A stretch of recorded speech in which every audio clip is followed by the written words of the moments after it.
Welcome to Crossbody of Work. My name is Evan. I am Javier. The extreme road to Philly continues. We're looking just at ECW wrestlers. And this week, it's Mike Awesome. Awesome. There were so many signs for Mike Awesome during these matches. And I was like, The Miz is just somewhere out there just stealing this bit.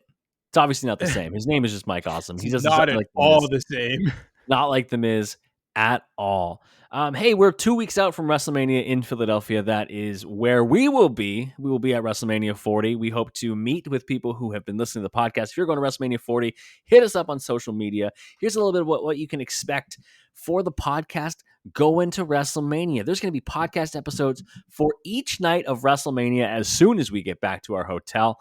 We're going to be recording episodes about what was at WrestleMania. So there's no typical Crossbody Work episode that week, but you can catch up on all the WrestleMania stuff. Here are our thoughts on being there live each night, as well as on YouTube and wherever you get your podcasts. There's going to be a WrestleMania preview pod. There's going to be predictions for WrestleMania. There's going to be predictions for Stand and Deliver, predictions for ROH Supercard of Honor, more WrestleMania themed games, some other cool YouTube videos. Make sure you subscribe to us. We've hit 250 subscribers this week. Very cool. Make sure you join us as we have all that WrestleMania themed content. There's so much to do, and we're getting ready for it. I'm super excited. You're super excited. And hopefully we get to walk out of night 2 with Kingdom playing. I'm so ready. Let's talk about Mike Awesome. What do you know about Mike Awesome? Power bombs. His name is Mike Awesome. That 70s guy. Big guy. Fat Chick Thrilla. Michael Lee Alfonso from Tampa, Florida. And I mentioned that he's from Tampa, Florida because in the span of his career, he ends up on Team Canada twice. He ends up on a Team Canada in FMW. He also ends up on Team Canada in WCW. He's from Florida. Also, I saw that he was cousins with Horace Hogan. That is real, brother. That is not fake. That is not kayfabe. He is a shoot cousin of Horace Hogan. So random. Very, very random. Michael Alfonso was trained to wrestle by Steve Kern, debuted in February of 1989 at the Eddie Graham Sports Complex in Orlando, Florida. He trained for about a year alongside fellow professional wrestlers Big Al Green and Dennis Knight, a.k.a. Midian. So Midian trained alongside Mike Awesome. My go. Listen, what a class. That's all I got to say. Yeah, what OVW an who? Absolute class. Yeah, get shit on. Professional talent. Alfonso moved to Japan, joining Frontier Martial Arts Wrestling, or as we know it, FMW, in September of 1990, using the name The Gladiator. He was originally was supposed to be Al Green, his co-trainer that he was training with, but he ended up going to WCW instead. He did some things. Like I said, 93, he joined a Team Canada, which was a villainous faction that included Big Titan, which is Rick Bogner, a.k.a. Fake Razor Ramon, Luther, like the one in AEW. Oh, my guy. Yeah. Luther!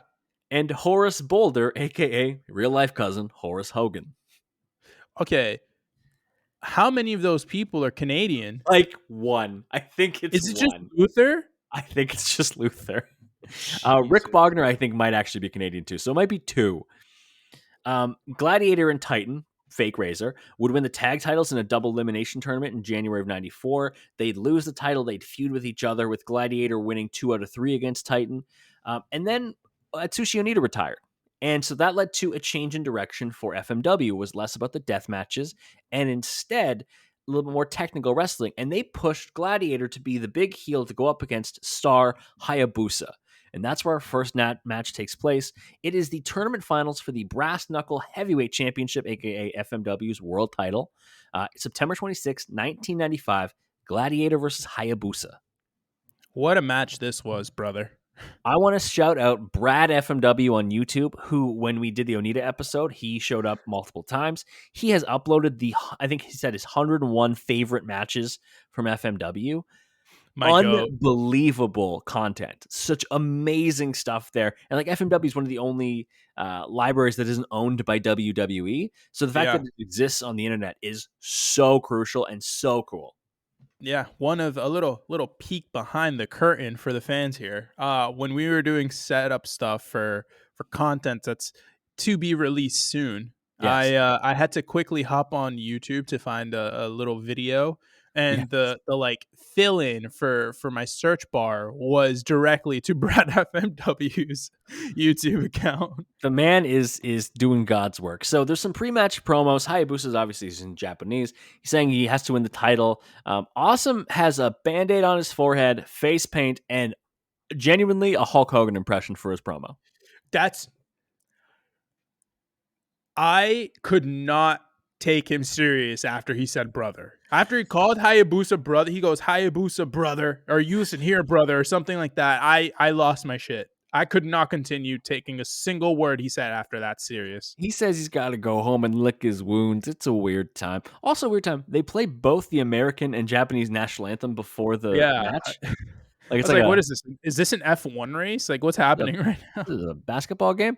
What'd you think of the match? Is this a basketball game? Is Is Fergie that what singing the happens national at anthems? is that what happens at every Toronto Raptors game? Do they play both national anthems? They do. That's insane. They do. I thought this was an excellent match. This is not my recommendation for the week. Me neither.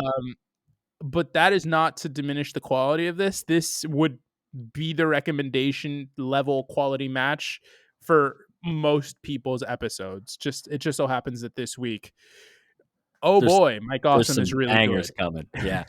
A couple things I noted before the match started. One, Awesome is in. I'm going to call him Awesome here, even though his name's Gladiator. Also, because he has Awesome on his tights. Like he was wrestling as Mike Awesome, but he just didn't care. Like he's like, it's in English. Who cares? Like they don't know what it says. Like Yeah. he's like, doesn't matter. Also, how weird is it to be watching an FMW match and there's ropes? I didn't even think about that until you just said that. Weirdest thing. Like I'd feel like no wrestler in FMW who's been there a while knows how to run the ropes because usually they're like barbed wire exploding matches. Like fuck. Did we do an FMW match for the Foley episodes? Yes, we did. There was an FMW match. There was I assume that one had to have had ropes. Yes, yeah. It just was also carnage. It's just the last time we were in FMW was Onita, and that man was 2 months ago. That man was exploding all of the time. Very weird that we're going to see him in Philadelphia. Very weird. I forgot about that. Yeah. So here's the thing with this match is it's a very technical match. They work the style early on of like an 80s kind of wrestling match where they really are just targeting one body part each. Like Awesome's working the leg early, like he's really doing that. Then he starts working over the arm. He's really starting to wear him out. He gets a chair because no rules apply to Mike Awesome. He just gets a chair and just decides to hit people with it. Hayabusa is spending his whole time trying to keep Awesome down. Long headlocks, like shots to the legs. He's trying to knock the big man down. Many drop kicks to the knee. Some really like pinpoint drop kicks. There's a missile basement drop kick essentially, which is hard to do. I mean, listen, everything was possible until I took an arrow to the knee. That's fair. I haven't finished that game. It's one of my it's one of my gaming gaps. I have finished it completely twice, and I technically have never finished it because you can never finish an Elder Scrolls game. It was one of the situations where my older brother had the game, so I'd have to play on his. Because I was the Xbox, he was the PlayStation, and he had it for PlayStation. And I would play it, and then I never had enough time to finish it. And then I haven't gone back. It's my gaming gap. 8th grade when that game was released. Oh my god, I feel ancient. All right. Some important things that happened. Hayabusa hits a shooting star press that looks so clean. Oh my god, and he does it from like such a close. Like Mike Awesome is like very close to the corner. Yeah. Awesome in this match has some real technical skills, but also some batshit insane things that he does. He knocks Hayabusa off the top rope at one point to the outside, then hits a springboard dive. Yeah. Awesome running lariat. What do you think Awesome is listed at for size? He's a tall guy. I would guess he's probably around like 6'8". Like shoot or kayfabe weight? Listed on Wikipedia. On Wikipedia. I would say he's like 6'8", 280. 6'6", 292. Oh, big fella. Beefy boy, man. He's a beefy boy. He's just so much taller than everyone that he works with that I just figured he's probably like That's 6'8". true. Some Um, great stuff by Gladiator here. Big clothesline, big splash, Flying diving lariat. clothesline. Yeah. Hayabusa does that missile drop kick you mentioned to the knee. He slips out of a power bomb, hits another drop kick to the knee.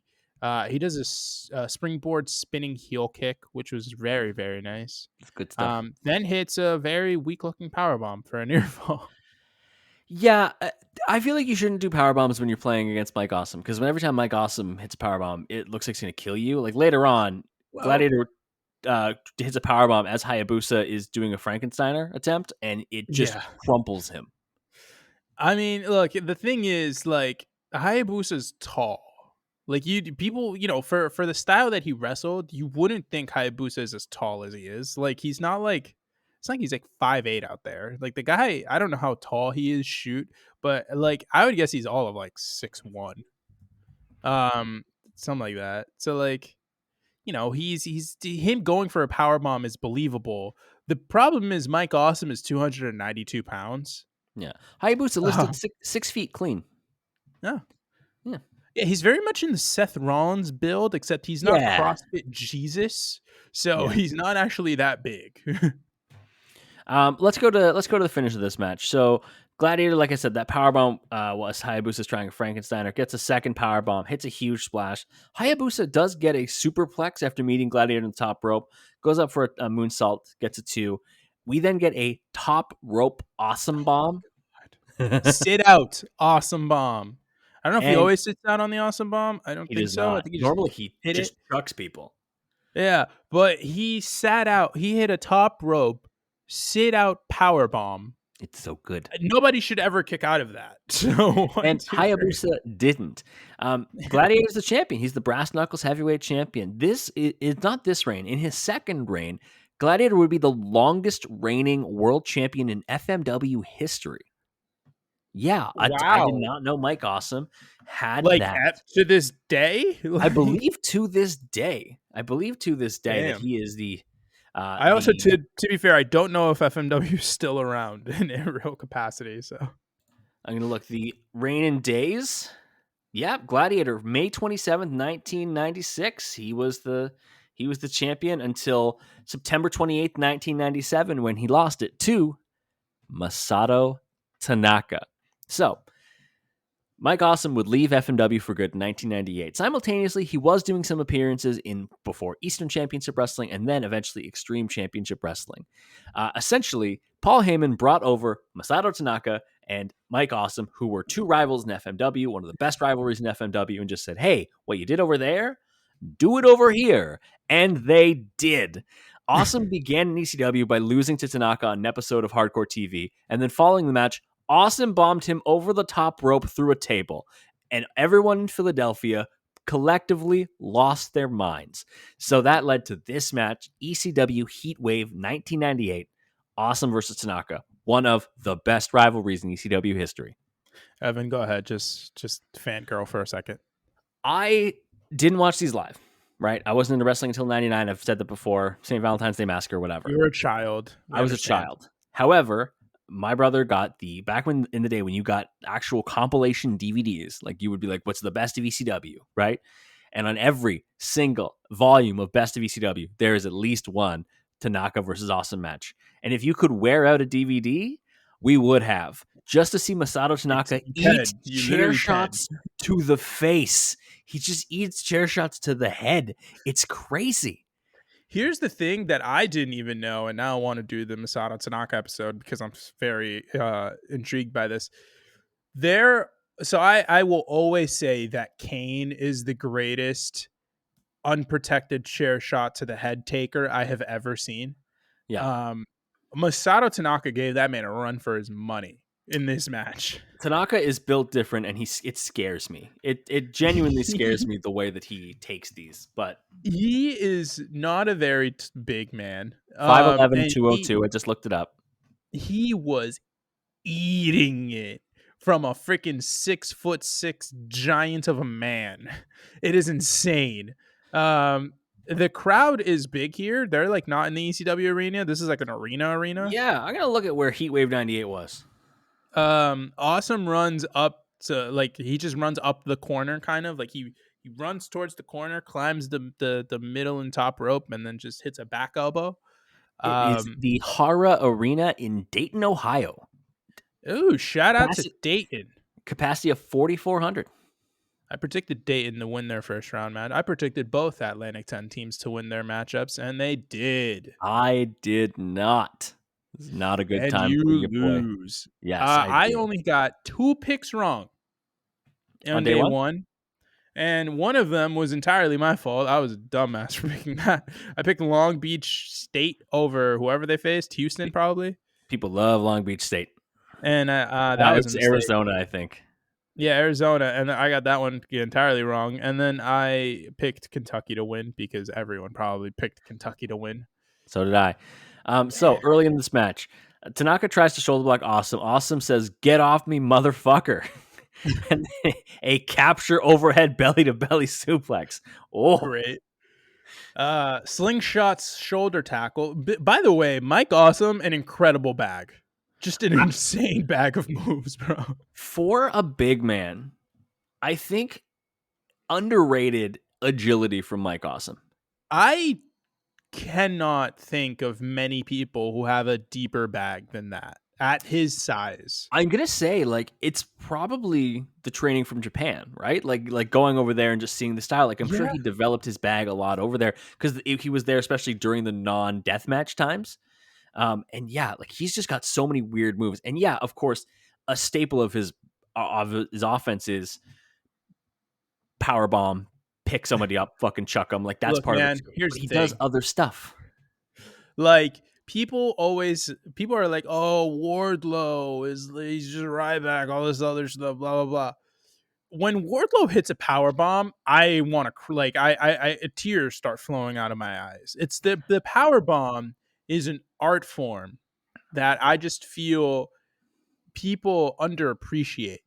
There's just there is a beauty to a man picking up another man and fucking just boom, you know? Man sad, man see power bomb, man happy. That's all Simple, I'm saying. It's simple, like simple. Godzilla and King Kong. Like the movie's coming out soon. I can't wait for it. And I can't explain to you why, but there's just something inside of me that is like a primal thing that is just in there that is just like, oh, big monkey and big lizard, nuke lizard, they team up. I'm there. Love it. Tanaka gets clotheslined to the outside. Awesome with a dive, lands headfirst under the barricade and gets stuck. How? Yeah. How do you do that? There's some other stuff. Top rope clothesline for a 2. Awesome hits a release German.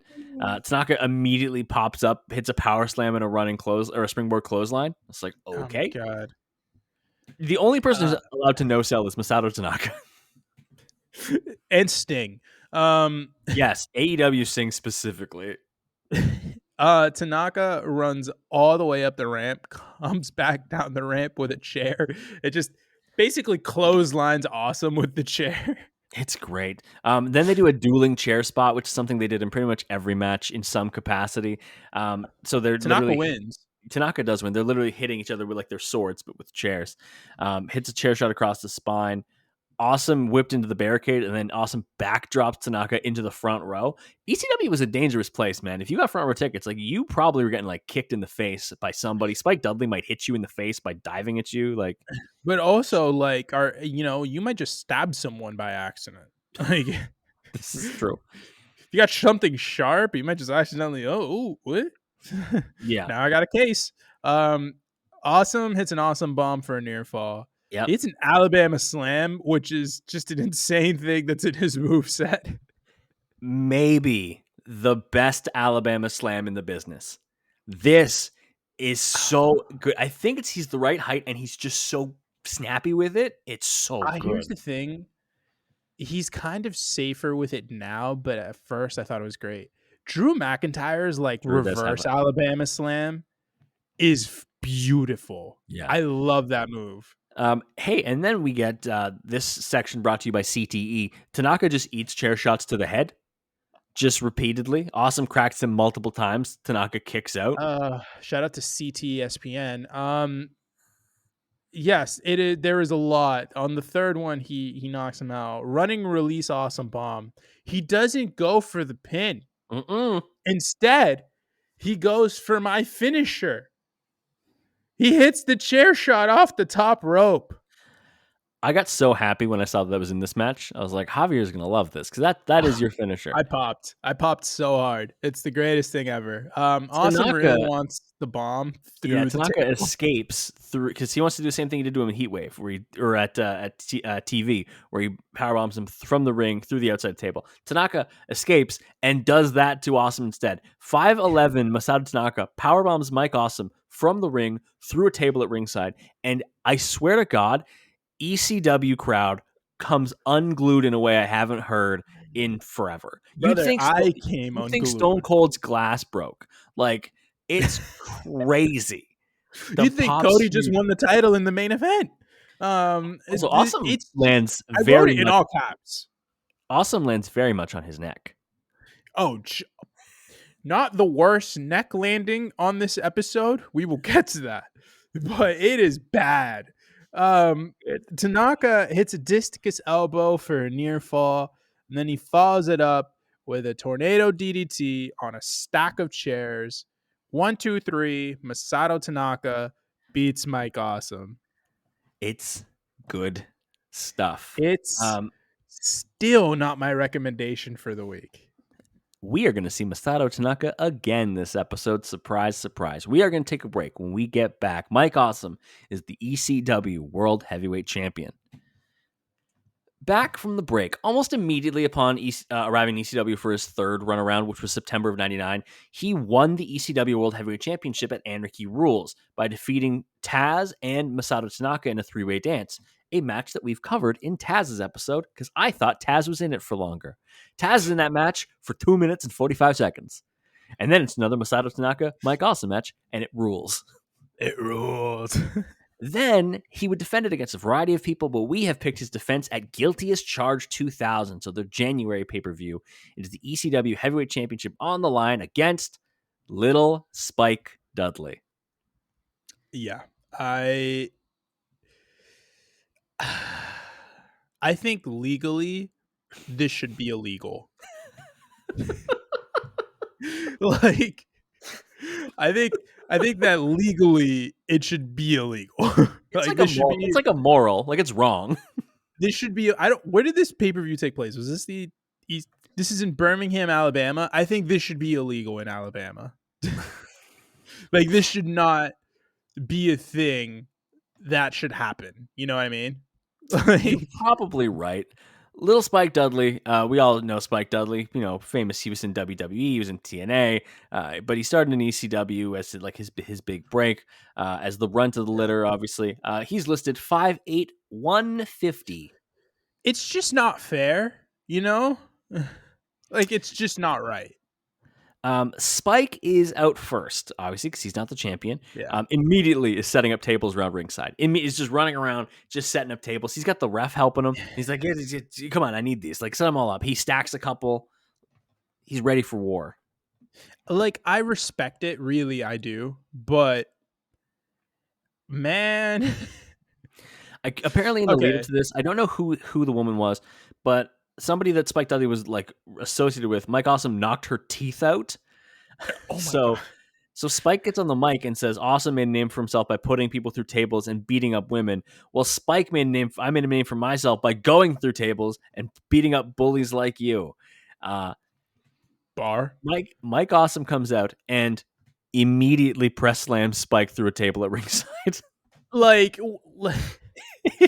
he tosses Spike onto a stacked tables at one point. That's the second. So Awesome comes out. He tosses him through one side, one table.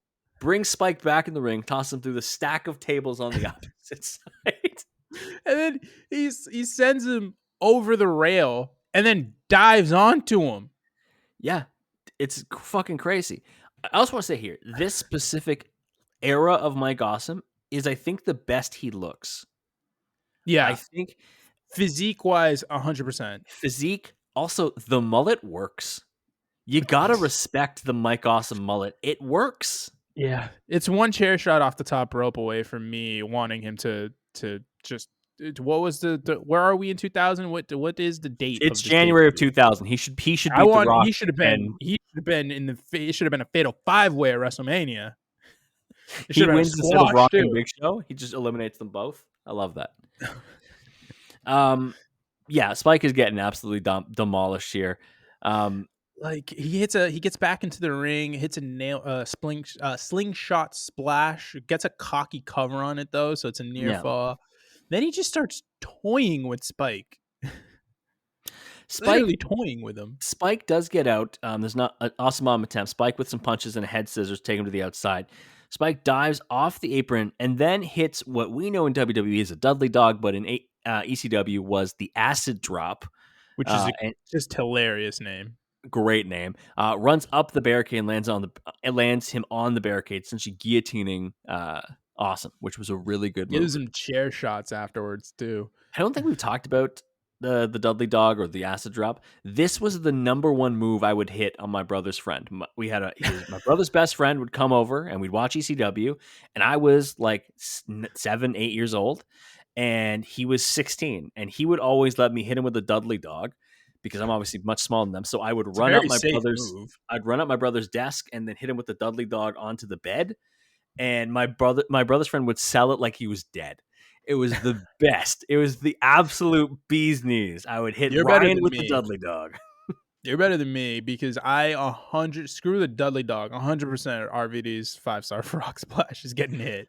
There was one time I distinctly remember, instead of taking the move, he held me and then just kind of turned it into like a power slam, and it hurt. I know I landed on a bed. It hurt. He was not a small guy. Jesus Christ. Spike goes for a suicide dive and is comically short. Like Kevin Hart, like comically short. And the crowd even lets him know with massive "you fucked up" chants. Awesome does catch him though, so shout out to Awesome. But then Awesome also chants "you fucked up" at him at ringside. He's like, listen, I'm a professional. You're not gonna die on my watch, but you did fuck up. Yeah, you fucked up bad.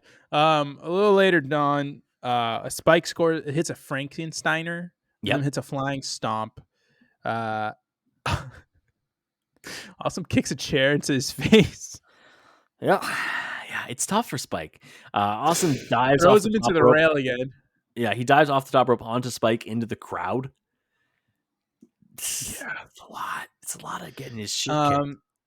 Awesome sets up another table. Spike just starts clinging onto his leg for dear life. What else is he supposed to do? He's so small. You know, here's the thing. I do appreciate the quick thinking of just saying fuck it and just hitting a low blow. Because that's what Spike does.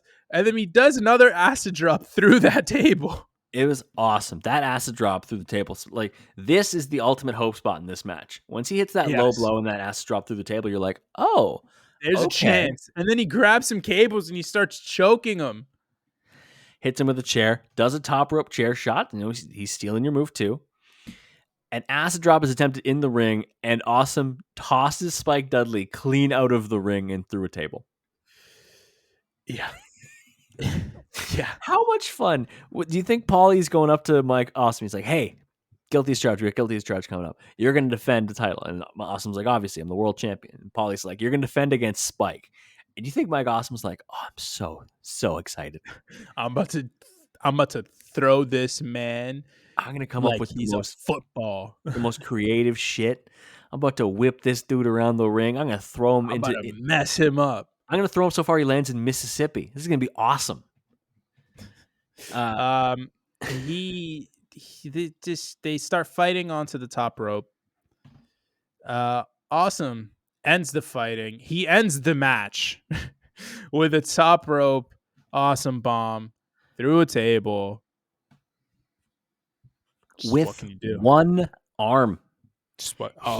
He one arms Spike. This is, I think, my favorite feat. And obviously, Spike's not a heavy guy. He's 150 pounds. No. Mike Awesome, he throws him over like he's a sack of potatoes. It's crazy. Here's the thing though, right? Like people always say the thing about sack of potatoes, right? Yeah. Potatoes are kind of heavy, man. Put a sack. I've never had to carry a sack of potatoes. I don't think it's light. You never bought a sack of potatoes? Dude, it's I like never had to carry a sack of okay. potatoes. You got somebody who just brings you sacks of potatoes? That's I crazy. don't How know. do I get a I assume the potatoes that my mom used to cook came in a sack, man. You don't buy potatoes? You I don't just here's the thing. I do my meal prepping like mm. weekend, like for the week. So I go Monday morning when I drop my girlfriend off at work. I'll stop at the grocery store, pick up what I need. I go home, I make it. So Also, we are I gonna just get eat like like 3, 4 demons potatoes. in Philadelphia. We're gonna eat like absolute lunatics. I think it's like a Chick-fil-A around the I'm corner. trying Raising Cane's. It's literally outside of our hotel is a Oh, Raising Cane's, oh, and I've never been. cane So sauce is freaking. I'm Oh, you're about to excited. experience my favorite fast food sauce. All right. Um, You know about how Mike Awesome lost the ECW World Heavyweight title? Lost it? No idea. This is really interesting. So, um, there due to concerns. So, what happened was April 10th, 2000. Mike Awesome made a surprise appearance on WCW Nitro. He helped the New Blood. This was the New Blood versus Millionaires Club faction, which I'll talk about a little bit later. While he was still ECW World Heavyweight Champion. Apparently, according to Lance Storm, Mike Awesome refused to sign a new contract with ECW until Paul Heyman paid him overdue wages. So now ECW is in a conundrum.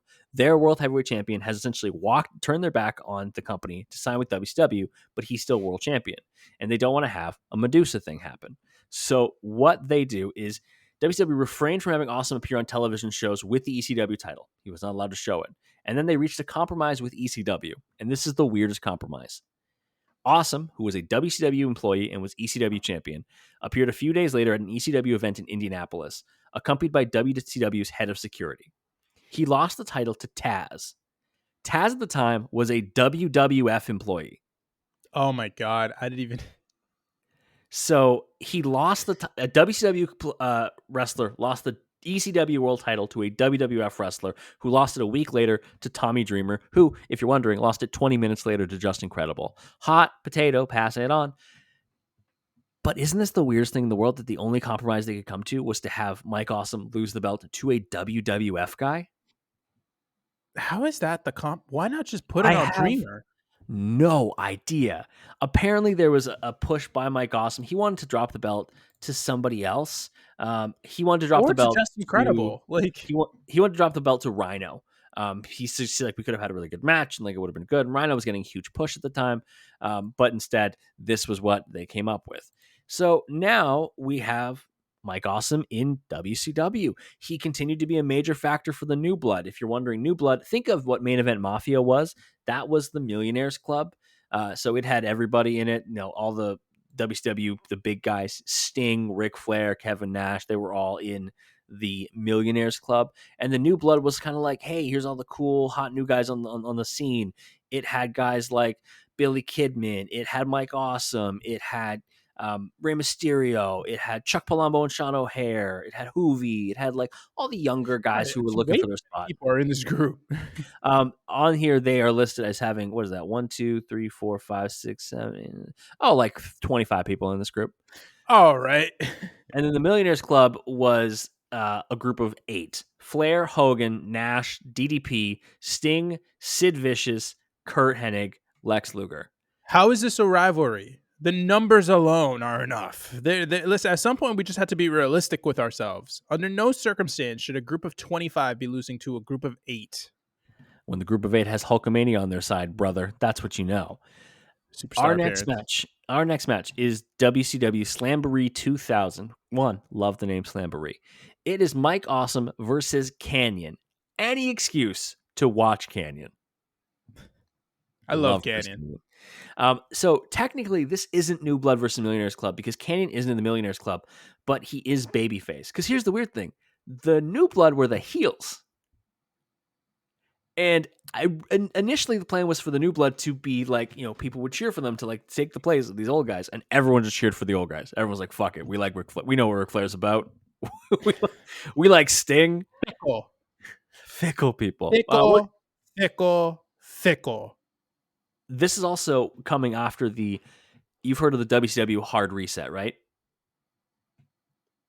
Yeah, no. Where Vince Russo came out and essentially was like, "We're vacating all the titles. We're having tournaments. We're starting Oh, brand new." yes, yes, Yeah. yes. So Okay, yeah. this is after the hard reset. Um, After the Slamboree, this angle would kind of be scrapped, but we'll talk about that later. What did you think of the match?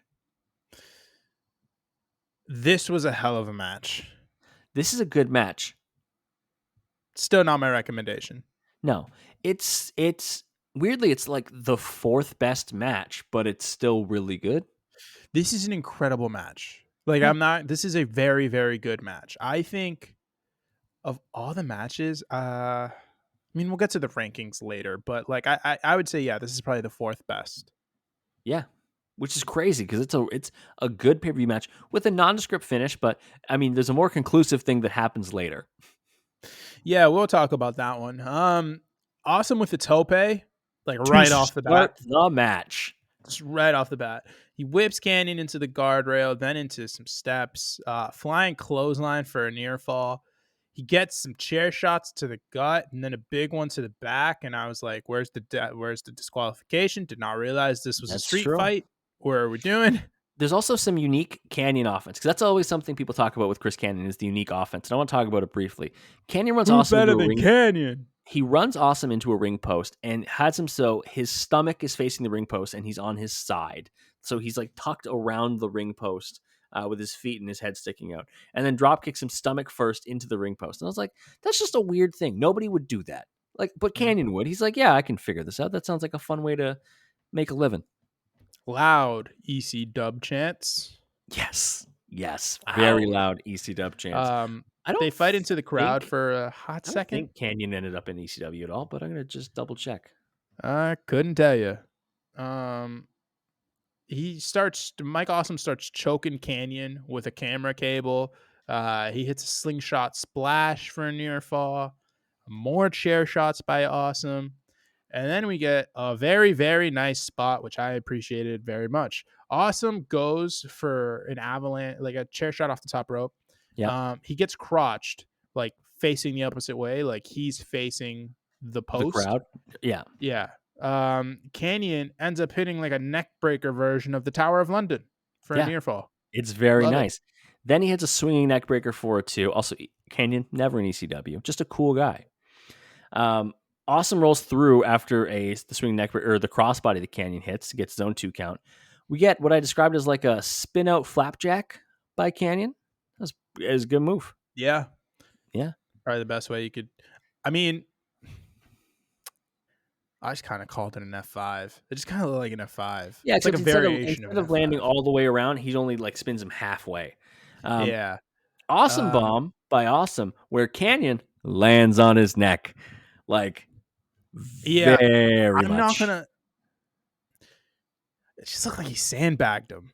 It did look like he sandbagged him, and you don't want to say that. It looked like Kanyon sandbagged him. It does. The reason why I think so is because immediately Awesome stomps on his neck. Yeah. He did the Brock. Yeah. Yeah, he did. Awesome pulls up the ringside mats. Underneath, concrete. Surprise. I'll never forget. I wasn't there, but my best friend Nico, shout out. He's not listening, but shout out. He told this story about this kid that we went to high school with. Shout out to my man Jeffrey. And in one of his classes, I don't know what it was, but the conversation about concrete came up. Okay. And Jeffrey turns to the people talking about concrete and just goes, "What's concrete?" What? We were like juniors in high school. Oh my God. Okay. If we're sharing dumb things we've heard people say, I did once hear that when I was in grade 9, there was a girl in my class who was like really sad because the U.S. was having a civil war. And we were like, no, they're not. It was 2006. I'm like, no, they weren't. And she was like, well, yeah, like they sent troops into Iraq. And we're like, yeah. She's like, that's in the United States. She confused Iraq and Iowa. Two very different places. I I hope she's doing well. All right, so Awesome really wants to power bomb. He wants to Awesome bomb Kanyon onto the steel or onto the concrete outside. That's his whole plan. Yeah. He does a slingshot shoulder block into the ring, and then Kanyon avoids an Awesome bomb on the concrete, sent to the ramp. Awesome then goes out and exposes different concrete, and that's when we get some interference. Who shows up? We get the Wolfpack music. Big sexy Kevin Nash comes out. Oh yeah. There you go. He starts beating up on Awesome. Then a bunch of New Blood people come and jump Nash. Then Flair, Sting come. They clear house. And that's pretty much it. Yeah, so there's no decisive winner between Kanyon and Awesome until the main event of the match, or the main event of the show. So the main event of the show was chaos. A 3-tiered cage match for the WCW World Heavyweight Championship, which was held by David Arquette. David Arquette was defending against Jeff from Scream. He was defending against Jeff Jarrett and DDP. The cage used was the one featured in Ready to Rumble, which had premiered several weeks earlier in theaters nationwide, according to Wikipedia. The cages were stacked one on top of the other. Each had a roof on top. So it was, imagine 3 Hell in a Cells. The bottom cage was the whole ring with the trap door, which led to the second cage, which had various weapons. And the third cage was essentially a storage closet that also had several guitars for Jeff Jarrett, I guess. And hanging from the ceiling just above the roof was the championship belt. So you had to go out and grab the belt. So it's like a cage match, but also a Hell in a Cell match, but also a TLC match. Weird, right? Jarrett won the match because David Arquette betrayed DDP and hit him with a guitar when all 3 were on the second cage. Afterwards, Mike Awesome came out to attack DDP. Mike Awesome wants to Awesome bomb DDP off of the cage. Kanyon interrupts him. What happens to Kanyon, Javier? Kanyon gets fucking flung off the top of the cage onto the ramp. Not through a table, not through like a whole bunch of tables, not into a safety pad, none of that. No, off cage, Kanyon, boom, ramp. It sucks. It was the Jericho. It's the Blood and Guts Jericho spot for those who want a more modern example. When MJF flung Jericho off the top of the Blood and Guts cage onto like that crash pad ramp thing. Yeah. That, but 2001, whenever this was. 2000, yeah, in year 2000. What is happening?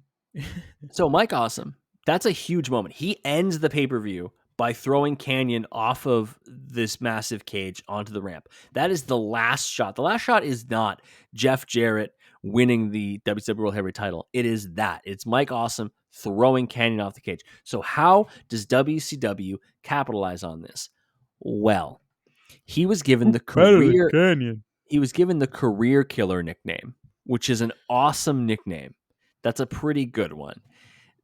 They would have the end of the angle between New Blood and Millionaires Club happen at Bash at the Beach, which was the infamous Vince Russo shoot promo, which caused Hogan and Bischoff to leave the promotion. There was a New Blood Rising later. And what did they do with Mike Awesome in all of this? He became the Fat Chick Thrilla. I love it. We are going to take a break. When we get back, we look at what WCW decided to do with Mike Awesome. Back from the break, after Bash at the Beach in July 2000, Mike Awesome started calling himself the Fat Chick Thriller and became, according to Wikipedia, infatuated with heavy-set women. He was out there just living. He feuded with Scott Steiner and feuded with Lance Storm for the WCW United States Championship as the Fat Chick Thriller. Love it. Honestly, like if that's part of your personality, that's cool. It should not be your gimmick. Why not? Why can't it be? Have you seen the clip? They always say. Have you seen the clip of John Cena on Howard Stern? Have you seen that clip? Like the one of him not being able to say anything bad about Vince McMahon. No, it's one from like years ago where he was talking about how like he took a heavy set woman home like the previous week and that it was a very good time. John Cena, the true Fat Chick Thriller. Look, man, they say that the best wrestling gimmicks are your personality turned up to 1,000,000. And what if Awesome just, what if he's What if he likes a little meat on the bone? Nothing wrong with that. Why However, can't that be his? If that's him, that could be his thing. WCW decided to not make that his only thing because on September 6, 2000, on Thunder, Awesome's gimmick was changed to that 70s guy, Mike Awesome. He dressed in 70s inspired attire. He hosted the Lava Lamp Lounge interview segment, which that's a porn site. He was given a bus. I don't know. I assume so. It sounds like one. I thought you were being legit. I was like, what? He was given a bus that resembled the one from the Partridge Family to drive into arenas as part of his entrance. So they committed to the bit. But our promo this week is him talking to Mean Gene as that 70s guy. Your thoughts? This might be the greatest pro interview segment of all time. Disagree. It's Stan Hansen. We know this. No, interview segment. I'm talking including the interviewer. Oh, okay. Mean Gene is senile. I don't even know what to say right here. This is incredible. What I'm like, at some point, he's talking about 70s people, Steel Curtain, all this other stuff. He talks about the Big Red Machine, and Mike Awesome just goes, "You talking about my love machine, Mean Gene?" And he goes, "No, I'm talking about the Cincinnati Reds." Well, the Cincinnati Reds were good in the 70s. That's why. Yeah, they won 4 titles in the 70s. I understand. Also, I need to ask you, because you are a youth. Do you know the 2 women that he mentioned before? Do you know who they are? I didn't hear the names. Farrah Fawcett? I know who Farrah Fawcett is, yes. And Linda Carter. Yeah. Okay, Linda Carter is Wonder Woman. Okay, good. And Farrah Fawcett, I couldn't tell you a character, but I know who Farrah Fawcett is, yeah. She was an angel in Charlie's Angels. That's the one. Yeah. Okay, just checking. You're the youth. I need to make sure, keep you in line. Okay, first off, you weren't alive then either, buddy. I know, but I have the same taste as an 86-year-old man. You're 5 years older than me. What are we doing here? Gene says he needs tips on picking up chicks, and Mike Awesome's one and only tip is bad. First thing you have to do for these foxy ladies is never, and I mean never, take no for an answer. Mike Awesome just not contributing to consent culture. Just not. Huh? Okay, first off, consent culture is not a thing. It's just the norm. Yeah. Yeah. He's just not doing consent. It is the standard. It's the standard. It's like, that's not even the bar. It's the requirement. It's his only tip. It's the only thing he has to tell me, Gene, is to just don't take no for an answer. And then he says he just never takes no for an answer, and he wears polyester from head to toe. And then Mean Gene asks, he also says that includes his underwear. Sure, congratulations. And then he gets asked by Mean Gene if he knows the Bee Gees. And Austin replies, "Aren't they still around today?" And Mean Gene just goes, "Well, I'm sure they're still around somewhere today." That's it. That's the interview. Mike Awesome's shirt is a vibe. I would wear that shirt today. What is going on? It's a very weird interview. I didn't watch the match that follows after. It's a hardcore match on WCW Worldwide. You want a quick recap of it? Tell me the finish. No, I'm going to tell you the whole thing. It's a very quick match. He wrestles in the outfit because he can't fully take the shirt off. He does that climb up to the corner, back elbow. He hits a running splash for a near fall. The guy who he's wrestling, Sharp, I think was his name. I saw the name. The name was drop. Steve Sharp. Yeah, does a Samoan drop, which looked really good. Then hits a slingshot dive to the outside. Awesome hits a tope. Chair shot to the gut. He grabs a table. He sets it up against the corner. Alabama slam. Awesome bomb through the table that's set up in the corner. 1, 2, 3. He wins. Okay. Honestly, not bad.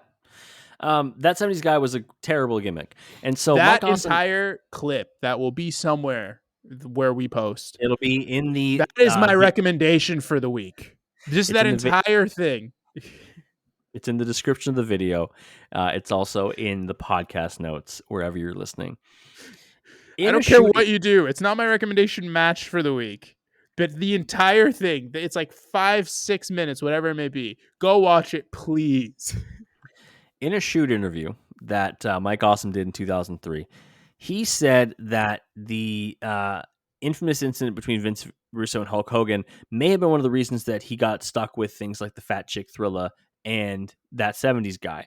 Essentially, since he was a cousin of Horace Hogan, who also left WCW after the Bash at the Beach incident, he was the only guy left close to, like, not only the only guy, but like a guy left close to them. So they essentially made him a punching bag and were like, here, you could get all these shit gimmicks, which they were shit gimmicks. And Mike Awesome is an awesome wrestler. Mike Awesome would go to WWF. He was part of the purchase during, when WWF bought WCW. He was part of the Invasion storyline. He was the first invader to win gold. He debuted on an episode of Raw June 25th, 2001, where Test defended the Hardcore title against Rhino. After Rhino gored Test against the wall and pinned him, Awesome hit Rhino with a metal pipe, powerbombed him onto a ladder, pinned him, and became the 24/7 Hardcore champion. So he was the first one. He was released from WWE in September of 2002, along with Sean Stasiak and Horace Hogan. What a class. Here's his quote on being in WWE. Quote, being in the WWE sucked. I hated it. You had to kiss everyone's ass. You had to be on your political toes all the time. You would not believe the backstage politics. You were getting stabbed in the back constantly. I was so happy when I was told I was gone. End quote. So a good time. Yeah. I don't think he minced words. No mincing. He would go in the Indies. He would appear in TNA briefly, 2003, I believe, or 2004. No. And then make his way back to WWE for ECW One Night Stand. That is where our last match takes place. At that wonderful event, there was a match between Mike Awesome and Masato Tanaka. This is my recommendation for the week. This match rules. This is the best match of the week. This is just so good. There is one problem with this match, and we will get to it. Is it the beginning with Joel Gertner and Eric Bischoff? No, but Joe Gertner does interview Bischoff, asking him for a job, and he's told no. Yeah. He berates ECW and the fans for heat, all that other stuff, yada yada. Then the Mike Awesome and Tanaka come out. They mostly look the same, to be honest. They look like the you same. can tell, a little bit of aging has taken place because obviously time passes, but they pretty much look the same. Joey Styles is just the worst in this match. Just the worst. Joey Styles has a personal vendetta against Mike Awesome during this match because of the way Mike Awesome treated ECW in departing them for WCW. And so he's going out of his way to make Mike Awesome look bad at the start of the match. I hate everything about that. So Awesome starts he hits a tope towards the beginning of the match. And Styles goes, and I quote, "It's a shame he didn't succeed in taking his own life," because he hits a tope suicida. Yes. For context for the listeners, Mike Awesome would die by suicide in 2007. So in hindsight, a very, very poor taste of words. Fucking hell, man. Tanaka obviously backdrops no way him to into know the that ground. then, but still just not a very but good that's also thing just to not say. something you say. Like, even if you hate the way the guy left, and like eventually Mike Awesome would turn around, or Joey Styles would turn around in this match because of how fucking good this match is. Yeah. The commentary throughout the entire match, because he turns it down a little bit, but he's still going with the hate. Like, I am a generational hater. I am the LeBron James-esque Van Benyama prospect when it comes to hating. You can attest to this as a friend of mine. This is I'm true. a hater to the core. Yep. Even I can say this is a little bit too far. There are rules of engagement when it comes to hating. Yep. And going A guy hitting a suicide dive and them saying it's a shame he didn't succeed in killing himself is fucked up. On the opposite side of opinion of Mike Awesome, JBL loves Mike Awesome. You can Yeah. see because they have the Raw and SmackDown superstars up there. Yeah. JBL is getting into this match and fucking It's like, loves oh, it. Him and who's this Orlando guy? Jordan are like, yo, this guy rules. So some other things that happen. Awesome sent in the crowd. Tanaka with the running chair shot. Clothesline by Awesome. Another while on the apron. And then Awesome sets up an Awesome bombs Tanaka through a table at ringside. This is the worst neck landing of any powerbomb in this episode. Yeah. It's very rare that you see an ECW ref check on someone, and immediately Tanaka was checked on. They were like, oh, fuck, okay. Yeah, that guy. I'm shocked he wasn't paralyzed. Like, genuinely. It was a bad time. Tanaka somehow survives. Awesome hits a flying splash for a near fall. Awesome bomb off of pure raw power is how he gets him up. Like, literally, he's getting no help off of rotation, momentum, whatever maybe from Tanaka. Yeah. He just picks him up. Pure core, leg, back, arm, everything. Strength. Just boom and boom. It was everything day. He's like, I got this. Like, he said, I'm built different. Gets him down. Doesn't go for the pin. He gets a chair. Evan, your reaction leads me to believe that you just want to take it away from here. Awesome hits Tanaka with a headshot. Tanaka doesn't move. It's like nothing happened. Tanaka gets hit with a second chair shot. He now has to Hulk up. He looks like Hogan, kind of doing the Hulk up as he's powering through. He avoids another chair shot, and then Tanaka turns around into a third chair shot that finally knocks him down. 3 direct headshots. It's a lot. I don't know why Masato Tanaka does this. We like you. This is how I feel about Darby Allin. Stop doing things for we all like you. You don't need to do this anymore. If Tanaka takes a headshot at Tribute to the Extreme when we're there, I'm gonna just scream at him and be like, you don't need to do this. You're already successful. You're so good. He then hits a front flip stunner off the middle rope. What? He follows that up with the tornado DDT onto a stack of chairs. The finish to the previous match that we saw for a near fall. He gets a concerto, pretty much. Yep. And a middle rope chair splash. He takes a chair, just dives with it for a near fall. Spear by Awesome. Yep. Chair shot off the top rope. The greatest move in the history of pro wrestling. Yep. And then they... I don't even know what happens here. So they start talking about Awesome's gimmicks on commentary. Yeah, commentary is distracted. But what is happening is Awesome goes and grabs a table, puts it in the ring. He puts Tanaka on the top rope. Tanaka reverses the Awesome bomb attempt into a DDT through the table, essentially spiking Awesome straight down because the table was right underneath them. Yeah. Awesome then goes back up, hits a reverse Awesome bomb. So the bomb is he's going backwards off the rope through the remnants of the table. And I swear to God, Tanaka almost has a metal bar go through his neck. You know that clip of Seth Rollins avoiding the Hell in a Cell coming down? Oh, yeah. The last second. It was that, except instead of the cell coming down, it was Tanaka coming down on a bar. He would have ended up like Raymond Holt in Florida, where he gets the bar through the leg. It would have been a bad time. I hope everyone enjoyed my Brooklyn Nine-Nine reference. I'm almost there. I'm 5 episodes into season 3, so we're almost there.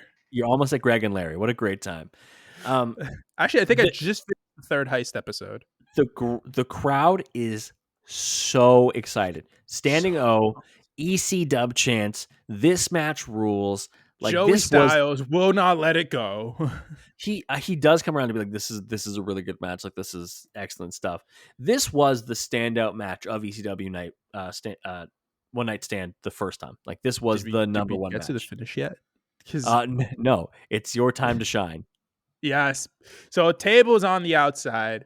Awesome does an Awesome bomb from the ring through that table ringside, and then follows it up with a tope splash. 1, 2. You don't even see it happened so quickly. He literally did it in successive order. Like threw him, immediately ran back off the ropes, Yep. boom, tope splash. Because the camera didn't cut. You just looked and suddenly, boom, Mike Awesome is there on top of Tanaka. It's 1, the 2, best. 3. It's the best one no cut thing that Kevin Dunn has ever done.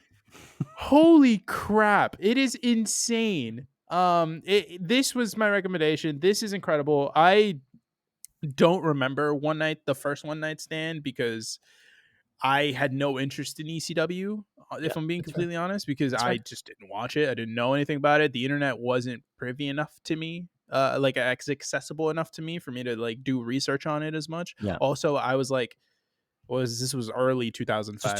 So I 2005. Yeah. was 7 years old. Yeah. Like, it The wasn't. If you're wondering, the matches to go back and watch from ECW One Night Stand the first time, the three that I'd recommend are probably Mike Awesome Tanaka. Obviously, it's the best match on the card. Super Crazy Tajiri and Little Guido in a three-way dance. And then I also like the opener, which was Lance Storm and Chris Jericho. The most disappointing match on the whole card is Benoit Guerrero. Yeah. And they have like I know Eddie talked about it at one point where he's like something was off, like we just didn't click, like it was just a bad night for us, and so It's it just unfortunate. wasn't the same. Mike Awesome, after this, he essentially retired from wrestling. He served as a real estate agent in New Tampa, Florida, and like I mentioned earlier, unfortunately passed away due to suicide on February 17th, 2007. Now, having now learned a lot more about the story of Mike Awesome, kind of his career, what do you think? This guy rules. Like, this is one of Yeah. legitimately my favorite wrestlers that we've covered on this podcast. I It's enjoyed one of, I think, my favorite everything about this. discoveries for you. Like this, I knew Yeah. watching this that you would like this.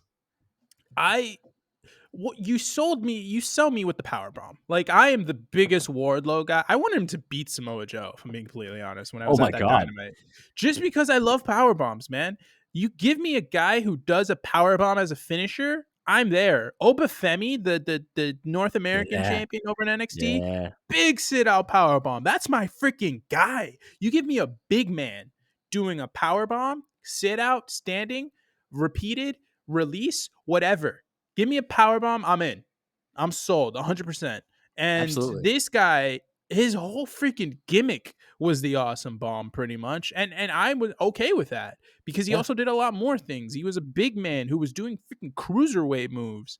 He was like doing topes and all this other stuff. This is stuff that like Drew McIntyre and Roman Reigns nowadays bust out in special occasions. And he was just over there doing it for fun.